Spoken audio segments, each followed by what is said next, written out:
Born down in a dead man's town, another episode of Stick to Wrestling is about to hit the ground. Hello, everyone. My name is John McAdam. This is Stick to Wrestling. There are plenty of good podcasts out there, but are they wicked good? Let me ask this guy. I'll take his expert opinion on that. This is Stick to Wrestling. Give us 60 minutes, and perhaps indeed we will give you a raw bone podcast. Follow me on Twitter. Just put in the name John McAdam and follow the guys who are fighting with chairs. And with that, I want to bring on my convivial co-host, Mr. Sean Goodwin. And since I'm here to talk about the Facebook page. So if you haven't been to the Facebook page yet or haven't joined, why not? 810 or something like that of your compatriots have. And we all have a pleasant, good time usually. And you find out stuff like this. Did Bob Backlund retain the title 40 years ago? What is a crotch and body hold? And why did Vern Gagne use it? And why is the Ohio Express playing a concert with Jerry Lawler? The Ohio Express. I said, wait, the Ohio Players and Jerry Lawler? Ohio Express, Devil's Music. Okay, well, we had such a good time last week with John Muse that we wanted to bring him on for a second hour of Stick to Wrestling. It's going to be a little bit different than the last show, but John Muse, thanks for coming on again. Thanks for having me again. Hey, no problem. All right, so we have all recently watched the very first Clash of the Champions, March 29th, I believe, 1988. Let's talk about the promotion coming into the show. Vince McMahon successfully killed Starrcade 87 by putting a free show up against, or putting his own pay-per-view up against Starrcade and telling the pay-per-view world that, hey, you can't carry both shows. And everyone, of course, based on the success of WrestleMania 3, went with the WWF product, and boom, down goes Starrcade. Then WCW runs another pay-per-view, January of 1988, and the Royal Rumble is born. Vince McMahon puts that on free TV against Crockett's product, and it had to hurt Crockett. Now, with an assist from Ted Turner and WTBS, Jim Crockett and the NWA are getting a little bit even with Vince McMahon. They put a free show up against WrestleMania 4. And I know WrestleMania 4 made a lot of money both on pay-per-view and from the live event revenue, but this one had to hurt. Sean, what are your thoughts? Yeah, I mean, the problem here with these guys right now is that their wrestlers were outstanding. We've done a bunch of shows in this era, and every show is the same thing. The wrestlers are great. They usually work hard. Sometimes it gets so discouraged they don't. But the guys who are booking, the guys who are, everyone doing the production, everyone else is getting in their way. It's maddening. I mean, you just see, this is a perfect card. We're going to do Clash 1, we're going to talk about today. And 4 out of the 5 matches that are shown are outstanding. One is crap and it's just stupid. But every problem with this show is outside the ring. And that is typical for everything they do. I kind of agree with you. John, give me your thoughts into the first Clash of the Champions. You touched on it, right? It was a great show. The thing that always stood out to me with WCW in this era was the production values and then some of the booking choices, decisions that would make you scratch your head. And that's what it came down to. You, like you said, you had these great matches, 4 out of the 5. But then you had all these other things where you go, I don't know about that, or I don't know about this, or it kind of doesn't look good here. Underbooking, I don't know how you want to call it, but one of those. Hey, let me give you an example that should be common sense. Why are you booking a barbed wire match on a live cable TV show?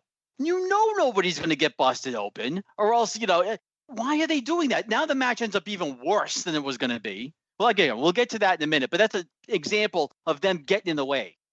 Yeah, I mean, Dusty, the mood coming into this show was that, a lot of fans, both, quote-unquote smart fans and non-smart fans, were just getting tired of the same old stuff in the NWA. I mean, if you went back and read the readers' pages from The Observer, the hate is pouring off the paper. The level of hatred for Dusty Rhodes is just pouring off the paper. The booking is inexplicable at this point. And that's the worst part is they had the guys. They had the guys, but a lot of the guys were getting stale. And I mean, just going down this card, you've got Garvin, Rotundo. Mike's been there 2 years. Garvin's been there since '86. Midnight's have been there since '85. Fantastics just got there. Let me see. The six-man Dust, they'd all been there since the beginning in the six-man. And we're talking like 80, once again, the beginning was '85. Luger was new and hot. Luger had been there for a year, and he was hot. Sting had kind of been there for about a year, but he was just starting to get pushed. It's the same old guys being recycled. Well, it's not only the same old guys being recycled, the same old guys doing the same thing. Yeah. How long did poor Mike have to do the Varsity Club? I love the Varsity Club. But still, I mean, and he was good. They can't think of anything else for him. They'll come up with one idea that works, and they'll saddle with it for the guy forever. That's why these guys get stale, because it's the same ideas over and over and over. Dusty had to go. I mean, and I like Dusty as a booker. Say 85 was fantastic. But, I mean, it happens to every booker. You run out of gas. Yep. And not only was Dusty out of gas creatively, I think after a while, it's like you have that same booker with the same guys, and they're all getting sick of each other, quite frankly. It's Mike Keenan syndrome. Yeah, I mean, the old hockey coach Mike Keenan, everyone got sick of listening to him after like 3 years. He'd be great for 3 years, but after that, forget about it. Yeah, Billy Martin was the same way. I mean, you just can't get, And here's the thing. Coming in, Jim Crockett, this ship was taking water, man. And it wasn't just Starrcade. It wasn't just one thing. Jim Crockett had to see that his audience was declining. The buildings that were once drawing 8, 9, 10,000 fans were drawing 3, 4, 5,000 fans. Yeah, it was going to get worse. And this show is March 27th, 1988. 6,000 people in Greensboro. Yeah. Back in the day, that's unacceptable. Part of the reason, though, is, I mean, there's two ways to look at this. It's going to be live on television anyway, so why spend the money? But then again, people go to, sell out the Red Sox 81 times a year, and those games are on TV. I know, that's your home base, so that looks bad. Drew a rating of 5.6. Start off with Bob Caudle, which is a big tease, because I think I'm going to get Bob Caudle for the entire card. No, I got Bob doing these stupid interviews. In his defense, Tony did the card, and Jim Ross. So we're both very good. Tony was particularly good.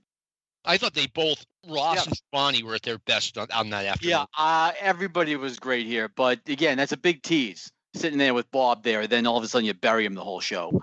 So first match is, and again, I like this match. It was Mike Rotundo with Kevin Sullivan, and he beat Jimmy Garvin with Precious. Mike is the TV champion, and they did rules here. It was supposed to be 3 rounds and 5 minutes per. It was supposed to be college rules, but there's really no rule changing, except there's a 1 count on the pin. And so basically, this match is going to be 6 minutes long.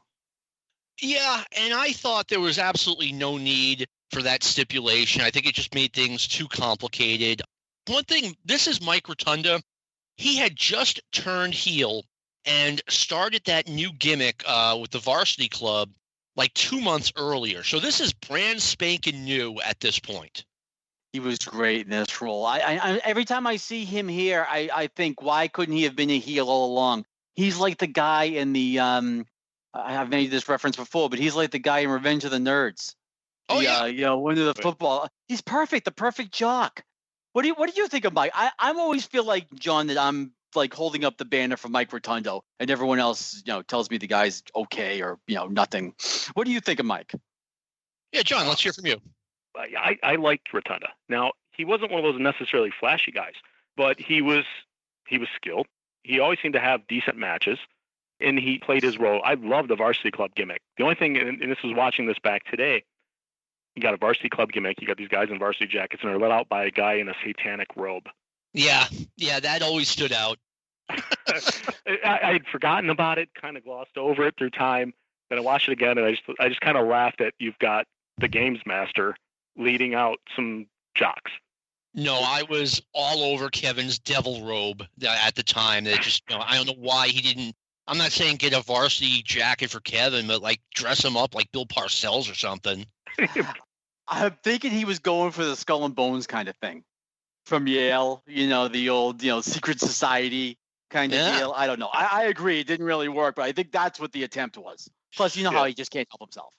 You know, Sean, you mentioned that you feel like you're flying the flag for Mike Rotundo. I mean, I always liked Mike Rotundo to the point where when he showed up in the NWA spring of 1987, I was very happy. And I was like, hey, you know, this guy's good. They absolutely should push him.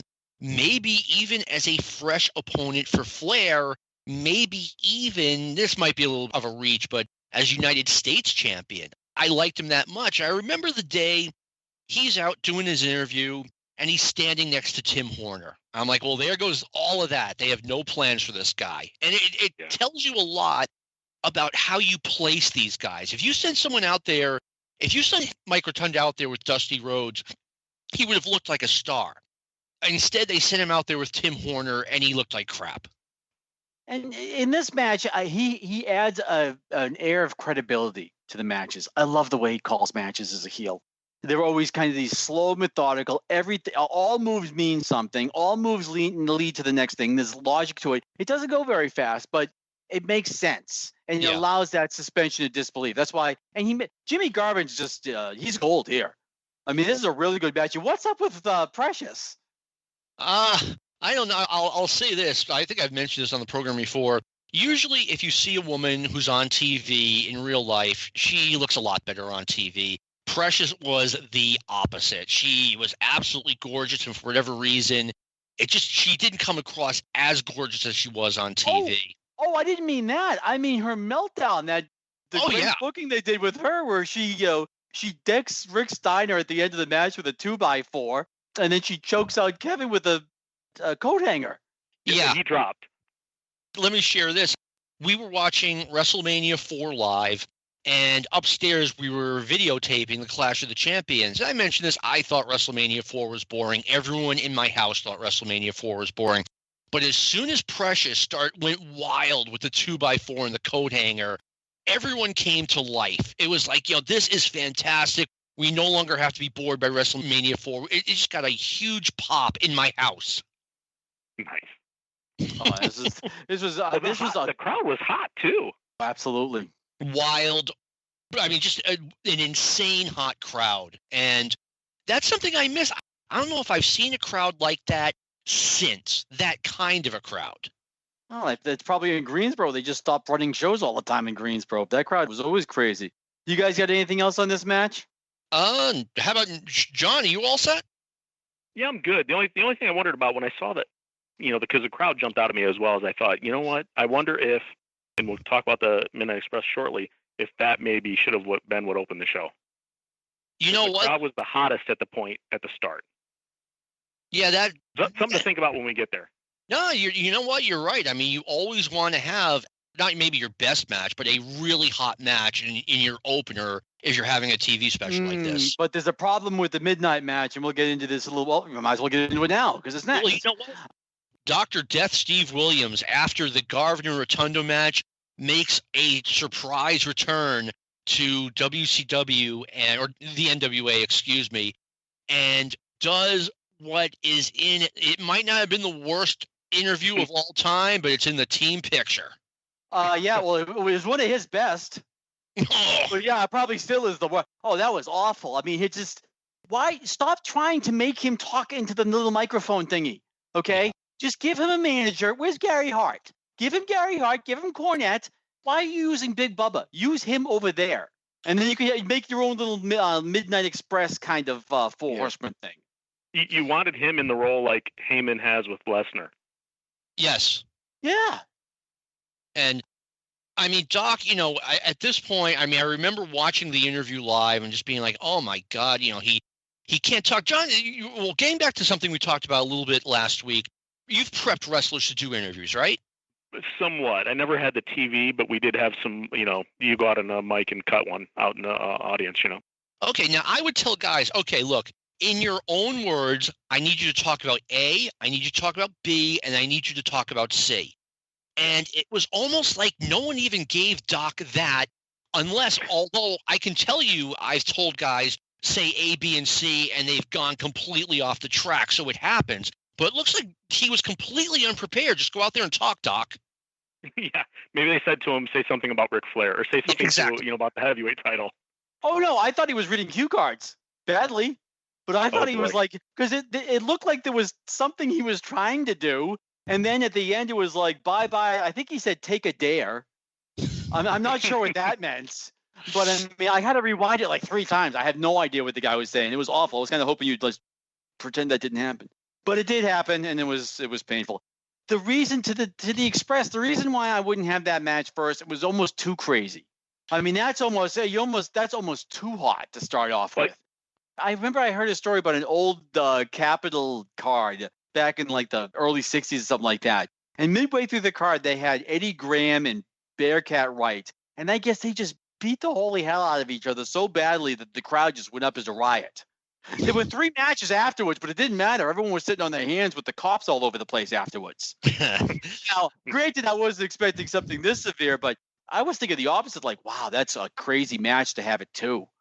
Well, you know what? I mean, it was such a stacked card. But one last thing about Doc. I mean, look, it's like everyone has said that he should have been a heel. If you can't talk and you're a great big guy, you need to be a heel. And put Steve Williams with Jim Cornette, and you would have had a license to print money. You would have had a main event heel.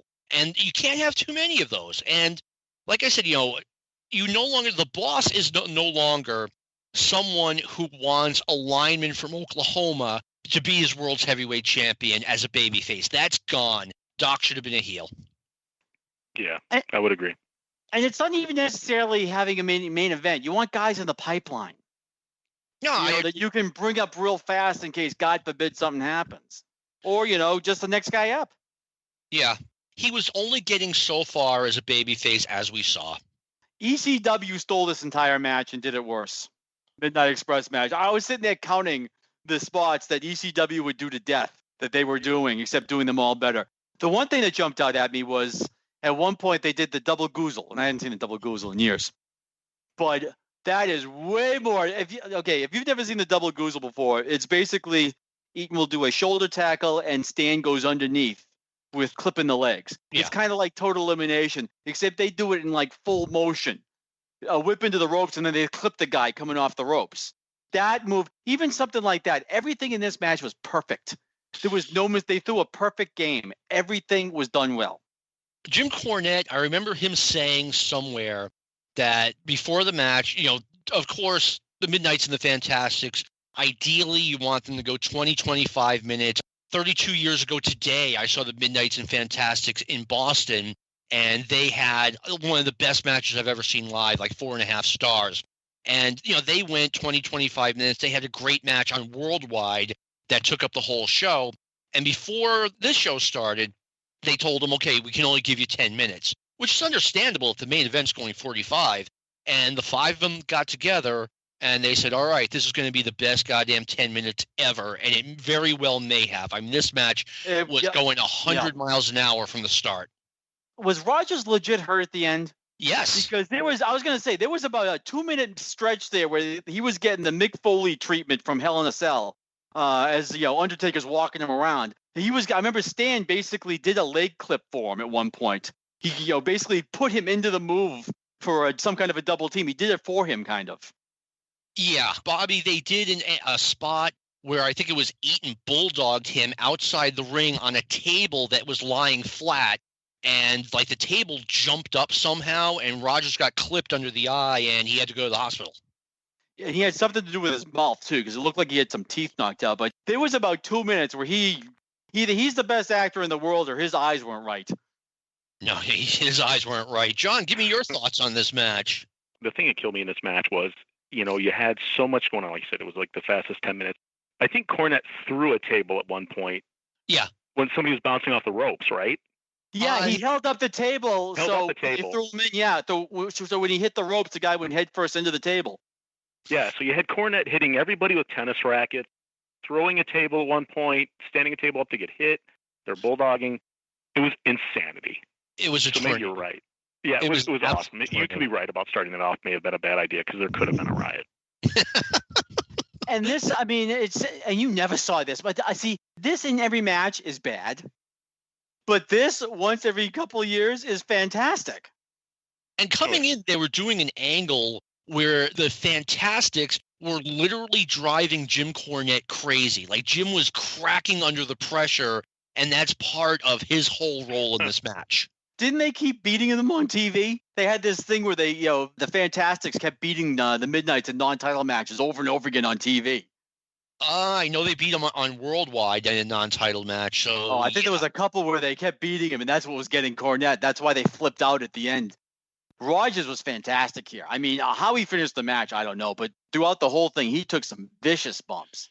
He did. I mean, I thought Tommy Rogers was one of those guys where, I mean, we talked about last week how you see a guy who's a talent, and you're like, all right, I got to do something with him.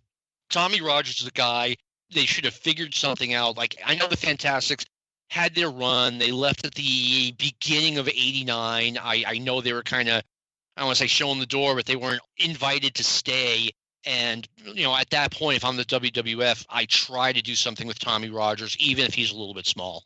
Put him in a tag team with somebody and just, I keep saying stuff like that with Don Kernodle. I can't imagine why you just can't have this guy as a tag team with upcoming talent for the rest of his career. No, just like Tony Gurria did. Same here. I mean, WWF, they didn't even want to use the Rock and Roll Express because the Express was small and Rogers was small like that. But you're right. He's too good. He's a good-looking guy, too. I mean, I think they could have used him. And especially as a tag team, the size doesn't really matter in a tag team because you can do so many other different things between the double team moves, like the Rock and Roll Express always did. Yeah, I was watching the Fantastics on Mid-South Wrestling, and Bill Watts got them over. He was just like, these guys, they're small, but they're so fast that you can't hit what you can't catch. Right. I mean, you don't take these guys and have them in the center of the ring slugging it out with Nikita and Ivan. No. I mean, you have to book them smart. You could still have a small guy get over, John. But I mean, how what are some of the tricks along those lines where if you have a small guy, how do you hide that outside of the obvious? Make sure you put him in with small guys.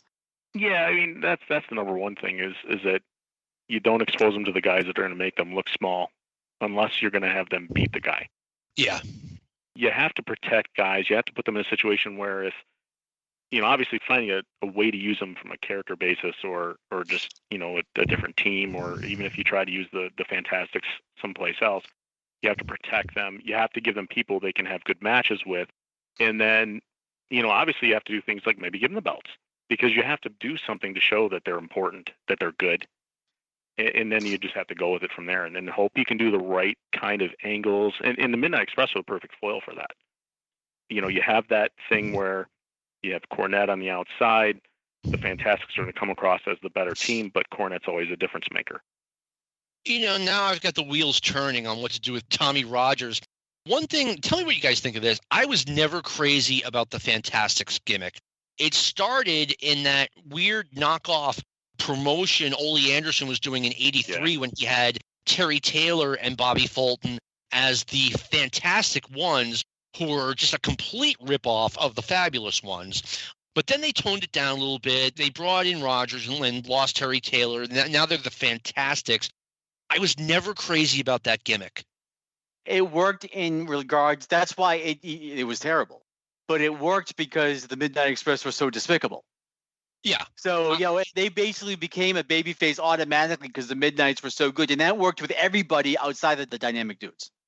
Well, the Dynamic Dudes. There's always an asterisk. Yeah, always an asterisk. Fair enough. Exactly. 154-game season, if you will. This also, and then kind of I'm looking at the next match, this also works for larger guys because I have said on previous shows that I did not think the Bookers did, Dusty did his friends, the Road Warriors, any favors by putting him in with the Powers of Pain. Because you took away, John, you were saying this earlier when you were booking, you were saying you're looking for something they have special. Well, you're taking away what the Road Warriors have special by having them in that match. Before that match, something else happened that was pretty big, and that was Gary Hart. What's that? I thought they were going to talk about the Dusty finish in the Midnight match. Oh yeah, that you're right. We didn't mention that.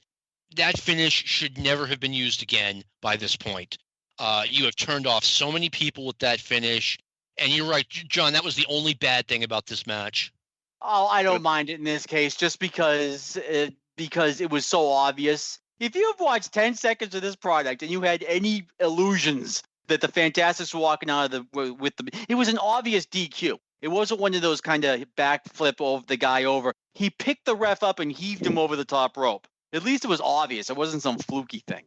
That finish absolutely should have been banned. We're not using it under any circumstances. I don't mind. See, I don't mind it because at this point, Rogers double disqualification. No, I don't mind it at all because Rogers has been the hell beaten out of him so badly at this point that even the crowd got mad about that last fake tag, and that's when he flipped out. Right. So, I mean, actually, within context of the match, it made sense. Yeah, but the thing is, in my opinion, I think you could have left it alone. In other words, if Fulton's had enough and he decides, you know what, we're done here. We're going to now escalate. I'm just going to throw Pee-wee to the moon and get DQ'd for it. Let the DQ stand. Don't I'm do fine the with that. tease of they win the belts.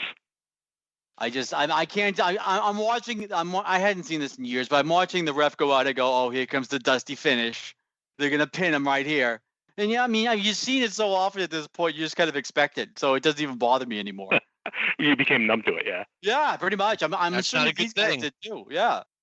Oh, true. That is another sign that he was getting stale. The best thing I could say about the 6-man tag match was something important happened before that, though. Oh, yes, your special thing, yes. Al Perez and Gary Hart make their debut. And Al Perez now today gets a lot of heat for quote unquote being boring. He had a really good run in World Class in 1987 with Gary Hart as his manager. And I was excited for him to be here. I thought he was on the verge of becoming something special here. John, your thoughts on Al Perez on this day? I almost had the feeling that he knew that the UWF thing was going to just fail and they were going to, he did look like he didn't care. And Gary Hart even looked kind of like, got to get this promo. We're going to come out and get a promo on Dusty. Yeah. But yeah, I mean, I'm with you. I thought there could have been more to Al Perez, but then at the same time, they didn't seem to have any energy behind it, like the writing was on the wall, that this wasn't going to go anywhere. Yeah, I personally thought, I remember seeing him for the first time in WCW. Gary Hart returns to what was Mid-Atlantic Wrestling for the first time in about 5 years, and I thought that they could have gone somewhere, and it just kind of flopped. Sean, any thoughts from you? You'll notice the parts of the show I'm accidentally, quote, missing. Yeah, he had the fine run if you put him in with the good guy, but he never showed me, not showed me anything, but I mean, there was never any kind of personality. As John said, he always seemed uninterested or that kind of above it all or something like that. And that came across always. I mean, if you put him in with the Von Erichs or you put him in with someone with the Von Erichs, something like that, they're going to be so over, they'll take him with them. But him on his own, whenever I've seen him kind of left to himself, there was something about that emotional involvement that you couldn't. It's like Lex on his worst day. He didn't have any swagger. Maybe that's it. Or too much. Or just he just felt like he was above the whole thing. And I don't know. If he doesn't care, why should I? Yeah. To me, he was a little bit different. I think he was a lot different, actually, in the NWA than he was World Class. I mean, you're right. Maybe it was just the way he was positioned, but there was just something missing. I don't know. But on this day, I thought the NWA just wheeled out their new potential superstar, and it didn't happen. So now we get to the 6-man. You know what? The Road Warriors had been with the NWA for 2 years now, full time, and they hadn't really had a set of opponents that looked like they could physically hang with them until the Powers of Pain were formed. And even then, it's, okay, these are two really big guys, but one is the Warlord, who's been there since 86 and has done nothing. And the other one is the Barbarian, who's been there since 85 and is established as a mid-carder. This feud's a disaster for the Road Warriors. I mean, if you're trying to get them out of here, fine. But the one thing, they had no one who matched up with them. That's what made them special, was that there was no one who matched up with them. That's why everyone got pumped up. So if you put them in with these guys, the fans are going, wow, they're going to blow those guys away. You can't do that either, because then you'll kill the Powers of Pain. So now you're stuck, and they kind of booked themselves into a corner on this. I think this feud really kind of exposed the Road Warriors for that one special thing, that one great intimidation by having them in there with guys who were their size or bigger. Yeah, and guys who can't bump. So the Powers of Pain weren't going to be able to really take the big moves. True. There's no way they were getting, no way. I think they were getting Warlord over their head in the press. Number two, there's no way Warlord's doing it, even if he could. Actually, this does kind of feel like with the Road Warriors, it's a redo. The Powers of Pain did the Road Warriors what the Road Warriors did to the Bruiser and the Crusher so many years earlier. One thing about this match, first of all, I mean, look at the contrast between the WWF and the NWA. There is no way, even on a dare in 1988, that Vince McMahon does a barbed wire match on a live national TV show. He's not doing it anywhere, period. But Dusty rolls out what's billed as a really violent match on this show, and I'm surprised. Actually, I'm not surprised TBS allowed it because it was different back then. And there was no blood. Dusty bled. Ivan bled. Ivan had a little cut in his forehead. I think Dusty was paint because Dusty walked into the ring with all kinds of paint all over his face. Yeah, it was toned down, yeah. I'm sitting there thinking, what, they just don't want to afford the cage? Was there like an extra, we just figure we'll take the barbed wire? And it was cheap, too. They just kind of wrapped it around real quick. It was like a scaffold match. And that's what barbed wire matches are. They just take away part of what everyone does, and everyone gets stuck doing a limited act, and they always look much better on the advertisement than they end up being. Are there any good barbed wire matches? Outside just like the goofy Sabu ones, and I don't count those. No, it's one of those things, though, where wrestling, it's almost like a cage match. It works better in your imagination than it does in the ring. When I first saw the idea of a barbed wire match, it was Terry Funk and Dusty Rhodes in Florida in 1982 Inside Wrestling. They had pictures of it, and I was like, oh my God, I want to see one of these. And then you get to actually see it, and it sucks. They called it a Chicago street fight with barbed wire that they kept referring to Texas, so I don't exactly know what kind of match we had. Yeah, Jim kind of went off on a flight of fancy in this part of it. He said this is like a Chicago street fight. So I think he meant that's their usual type of match. And then he went off. He saw the barbed wire, and he went off on this. I thought he was going to start singing Oklahoma. He's sitting there going back to the range and talking about how the barbed wire locked all those cows and all the other stuff. No, this is not where we're going with this match. But anyway, thankfully it only lasted 3 minutes. By the way, that match seemed longer than the midnight match. And it was like half it, right? I didn't hate the match, but it wasn't a good match. It was terrible. It took limited guys and made them more limited. One thing we need to touch on, too, like we were talking about them putting up the barbed wire, taking it down. We don't see this on a WWE network, but the first half of the show had so many commercials, and the commercials were so long. I remember that from watching it live. And, I mean, they had the time to do it, so it didn't interfere with anything. Well, they were probably setting up the Flair thing. That's exactly what they were doing. And that was one thing that was good about this show. I mean, they did Sting versus Flair live without any commercial interruptions. Yeah, 5 matches was perfect. We've complained about this on multiple of these shows, that having 16 matches is stupid. It doesn't work. Even if it's the greatest talent in the world, it does not matter. The matches are going to be terrible because you're just not going to have enough time to develop them. 5 matches, each, I could have used a little longer on a couple of them, but fantastic. All of them. All of them felt special. And they didn't have to follow through on their threat. Remember, they were threatening everybody with a Shane Douglas-Larry Zbyszko match. I know. We've got this 6th match in our pocket. We may spring on you at any time. It's like, keep the commercials going. It's okay. Larry just sits there walking around the ring while Shane cuts a promo in the middle for a half an hour. Yeah, really.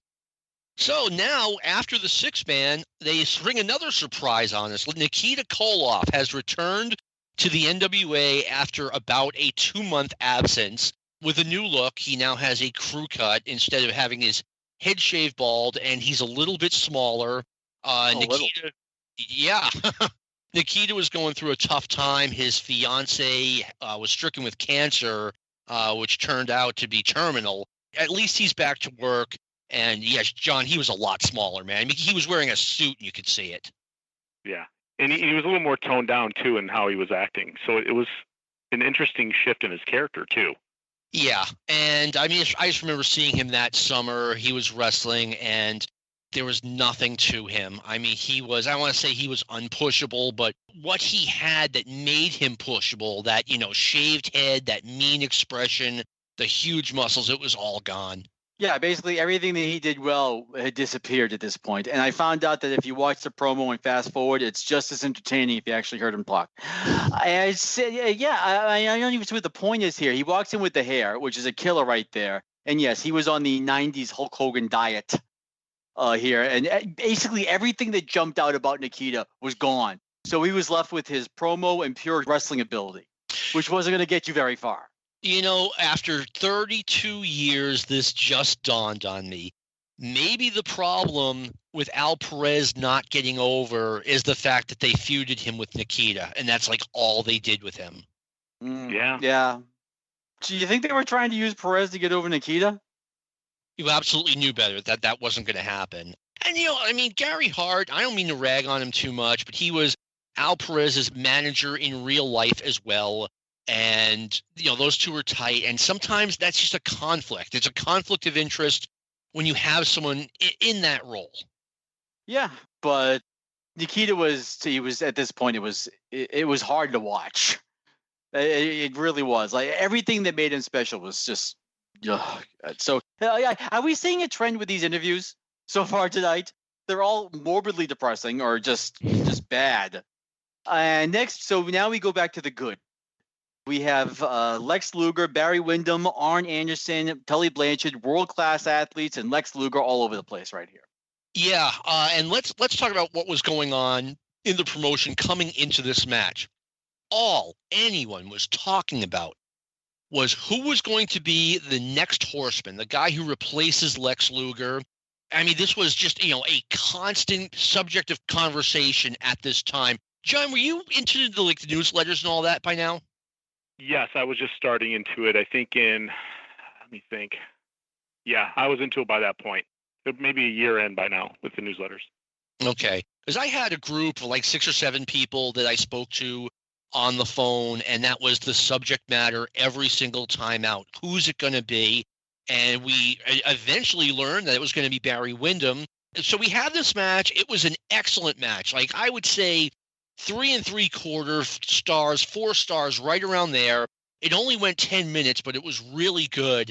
And I was shocked when Luger and Windham won the tag team titles because obviously Lex Luger is the number 1 babyface at this point, and you're giving him this title. I know it all worked out in the end, but I mean, John Muse, give me your thoughts when you saw the title switch.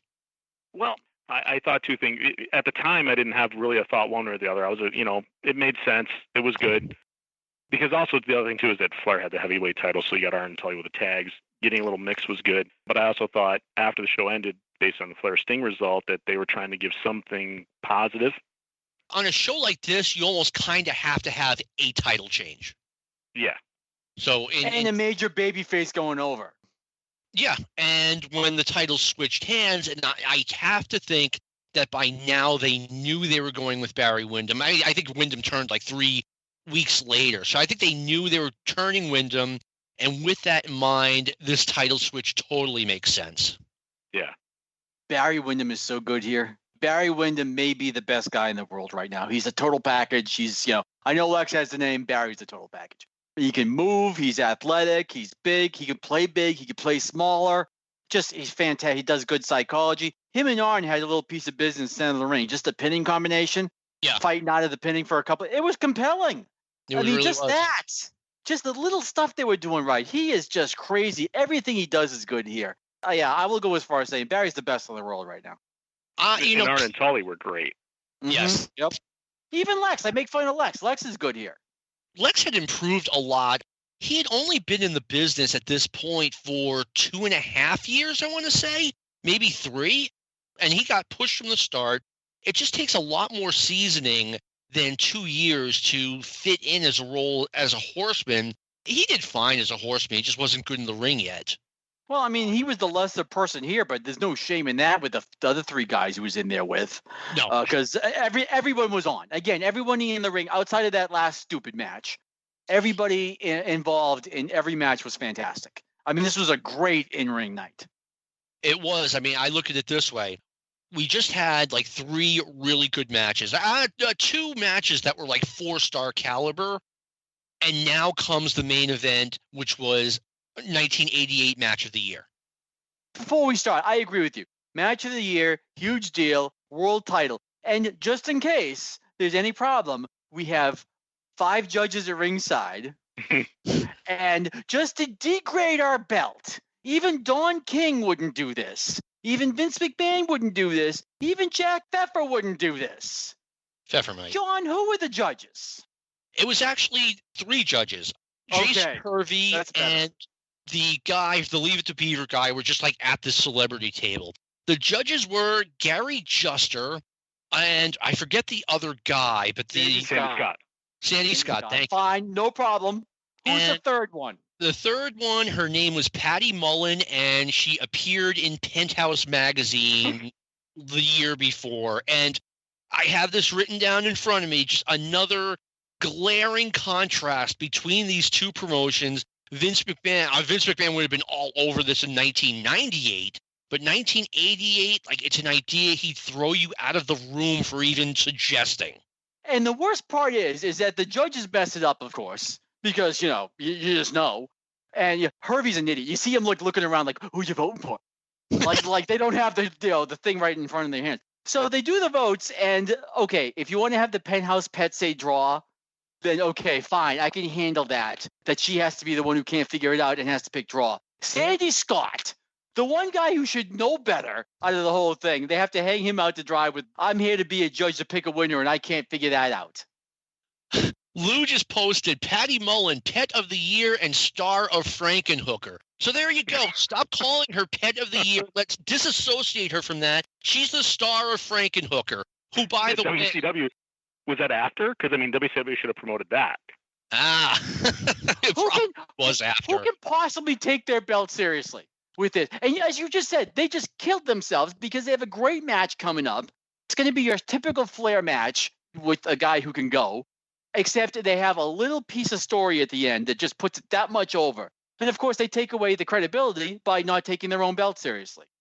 You know what? I didn't think coming in, at least, the judges thing hurt the match. But it did hurt a little bit the day before on WTBS on the 605 show. She and Ric Flair were hanging all over each other. She did not look comfortable doing it, but they shot the angle. Good times had by all. Now, the way they did this match and the story they told, I thought was so great. It reminded me of a match that Bockwinkel and Lawler had a few years earlier where, and this is like the 5 millionth time they've done this match. But what they did this time was they got close to the draw and they had Nick take over and Jerry just started getting a beating. And the whole match switched from will Jerry win to can Jerry make it to the hour? So the whole goal of the match switched so the fans could get behind that, knowing that Jerry was going to win the belt again. And it worked. I loved what they did here because it worked right into the characters where they basically had Sting as the rookie. They had him beating up the old vet, but he just didn't have enough to put him away. He didn't know how to close the deal. Yeah, and you know what? Coming into this match, well, let's go back with Sting a little bit. 1987, he's not doing very much at all with the NWA. He's there, just one of the stepchildren that left over from the UWF deal. Vince McMahon was interested in bringing him in, which made me say, wait a minute, maybe this guy has something if McMahon's that hot for him. But this apparently woke the NWA up because they gave Sting the opening match on Starrcade 87. Granted, it was buried in – he was part of a 6-man as the opener, but at least they got him in there. A lot of guys didn't get a Starrcade paycheck. Right after that, they turned Lex Luger, like within a couple of weeks after Starrcade 87. Luger was the big babyface star, and they started going around the horn with Flair versus Sting, and Sting's role – we're talking January, February of 87 – was to give Ric Flair something to do while they worked on the Luger storyline. The promotion starts to see something in Sting, and now we have this match. But right now, Sting is not a star yet. 45 minutes away from the time the bell rang to start this match, Sting was a star. Did Rick think he was the man going into this match and he was going to make him the man? Knowing Ric Flair, Rick thought he could do anything. He could elevate anyone. So I'm sure he came in thinking that. John, what are your thoughts? Oh, I would agree. Flair at this point, near his peak, I mean, if you want to say his peak was probably the Steamboat Funk in 89 window. Yeah, Flair probably went into this thinking, all right, I've got to make this guy a star. And he did this almost to anybody anyway, make them look good. But he went in probably thinking, I'm going to make this guy look like $1 million. And Flair might have been thinking, too, the promotion kind of depends on it at this point. Because, what do they have behind Sting at this point? Here's one thing I was thinking about. I mean, obviously Luger, they were holding Luger out at this point. The plan was either to do, I didn't even talk about this. They were going to do either the Midnight Rider versus Ric Flair at the Great American Bash or Lex Luger versus Flair at the Bash. I didn't touch upon this. The day before on TBS, they did the angle where Tully Blanchard tried to beat up Magnum TA. Dusty Rhodes comes out with a baseball bat, and Magnum had the bat, and Dusty just picked it up, and he, quote-unquote, accidentally hit Jim Crockett. So now we're the day after that, and I noticed Tully wasn't getting very much heat. Like, it was like no one cared. Okay, he hit Magnum TA, onward and upward. But do you guys think, and I'll let John, you're the guest, so I'll ask you first, do you think they should have done Flair Luger on this afternoon? No, not where they were going with, like, Windham going to the Horseman, right? I think they made the right choice with Sting. Okay. Sean, how about you? I mean, I personally thought Luger would have been like a pay-per-view caliber challenger, and you're out there trying to disrupt WrestleMania. I mean, I would have at least thought about it. Sean, how about you? No, too early. And it's still, you want to disrupt, but you want to disrupt your cash flow too. You don't want to kill your own pay-per-view just out of spite to somebody else. No, this was a good match, and this was somebody that probably asked Flair, like, can you get something out of this guy? Can you work with him? Or could they have asked Flair ahead of time? They go, who can you get a great match out of? And we need a big one out of you. Who can you get one out of that's not like Luger, because we can't go there yet? And then he goes, give me Sting. I mean, maybe. I mean, they did not yet have the pay-per-view form. Their next pay-per-view was coming up in July. I remember being a little bit worried on their part that, okay, Luger turns beginning of January, end of December. It was end of December. And now you're putting this match on hold for 6-7 months. I wasn't crazy about the idea. Again, maybe the promotion, it wasn't just Rick. I always thought, because this is a Rick thing, because Rick always kind of was one of his early champions. And the way they did the storyline, that's what got me, is that they almost made it to the point it fit him perfectly. Even if he made mistakes, it made sense. Because the whole idea was that he had all the athletic talent in the world, but he did not have the skill to finish it off. He did not have the experience that Flair did, which is, again, it allows him to make mistakes in the match, which he didn't, but it allows that. So that kind of gives him a little freedom to work and not feel as much pressure. And it sets the stage for what's coming up, because you're like, wow, 45 and he's not ready yet. Wait till he is. Yeah. And I mentioned the question, should they have gone with Luger? Hindsight being 2020, no, they went with the right guy. I mean, they came out of this show. My take on it was, okay, they are now stacked in the babyface department. They've got a fading Dusty Rhodes as what looks like the number 4 babyface in the promotion now. Lex Luger's clearly their number 1. Barry Windham is their number 3. And this Sting guy just became their number 2. Really with enough talent where he could be number 1 soon, and he would be number 1 soon. And I was just stunned that this kid went out and stole Brian Bosworth's haircut and look, put on a little face paint, and now he is overnight a major star in wrestling.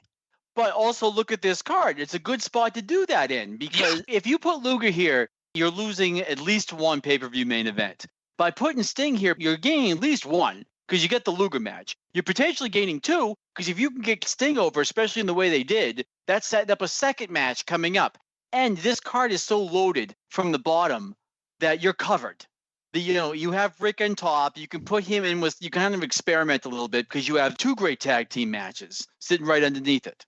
I mean, the other side of it is that we didn't know coming in, no one knew really, that at the end of this card, Sting was going to be, your hot new babyface superstar. They might not have expected that either, but, it could have been the 45-minute match was the plan all along. And Luger, concerns about him going 45 could have been there too. Oh, yeah, that's a good point.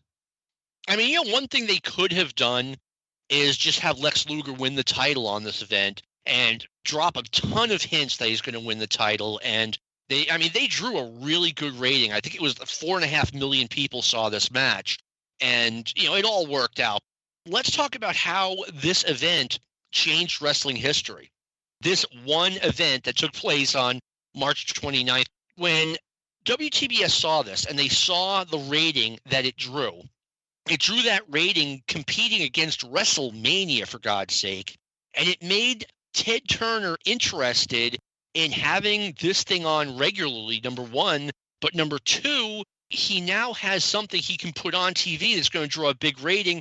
Now when Crockett is going under, and there were already rumors March 88 that Turner could wind up buying either the whole company or a piece of the company, and this event made him interested.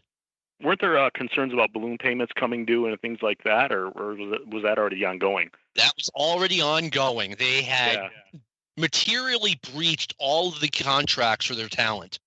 Jim Crockett was counting on Starrcade 87 being a big event, something that would net him.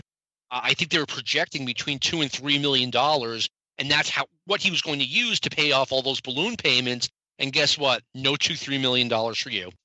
Well, but it did show Turner, right? It showed Turner they could draw ratings. Exactly, and that was just a major event that changed the wrestling business, because Crockett was going to run out of money by the end of the year, and guess what? We could have tuned in at 6:05 on a Saturday, and boom, there's an old Western on. Do you think Sting was getting over with or without this match eventually? No, I don't. I think Sting kind of got over by accident, but he took advantage of this opportunity and it worked. But there was never a plan like, oh yeah, we're going to take. Sting never got what Luger got. They always picked Luger from day one when he was in Florida. Hey, you're going to come in here. You're going to work a year and a half as a heel. They turned him earlier than they anticipated, and we're going to make you the next Hulk Hogan. They never did that for Sting, or at least Crockett never did. Yeah, what if they had put Sting over? What would that have done? Imagine that scenario. You know what? I was thinking about that. It would have thrown a major curveball into their pay-per-view plans with Luger. If they had known that they could get Sting over like this, I bet they would have at least held off on the Luger turn, because now you're looking at Luger versus Sting at the Bash. Before this match, what was their upside? What was their okay, this is our projection for Sting before this match in, say, a couple of years? Where did they see him topping out? I don't know. I think the way the NWA always worked out, you had Dusty and you had Dusty's sidekick, which had been Nikita. Right now, he didn't have a sidekick. And then you had a bunch of guys tied for that number 3 babyface spot. You had, Ronnie Garvin, Manny Fernandez, etc., kind of all getting that same low-level push. I think that's what they saw Sting as until this match happened. Crazy. It's when you look back to this one point in time where things could have went one way or the other. Yeah, exactly. I mean, so we changed. Was it always going to be a draw, or was that They planned on it being a draw. I mean, and we all knew coming in that, the way they had set up the television, the match started 50 minutes or whatever it was before they had to go off the air. But yeah, it was a great match, and Sting, despite not having a lot of experience, showed a lot of athleticism in that match, but most importantly, he showed a lot of fire and a lot of charisma. Leading up to this, when were they starting to kind of take notice? Did they already? Was he one of the guys when they when the merger happened? They're like, yeah, we want him. Or when did he start to? Because I remember he was just one of with the Ultimate Warrior, just part of the tag team, that the Blade Runners. What match happened in along the lines that made someone think is maybe a single guy, even to Ronnie Garvin level?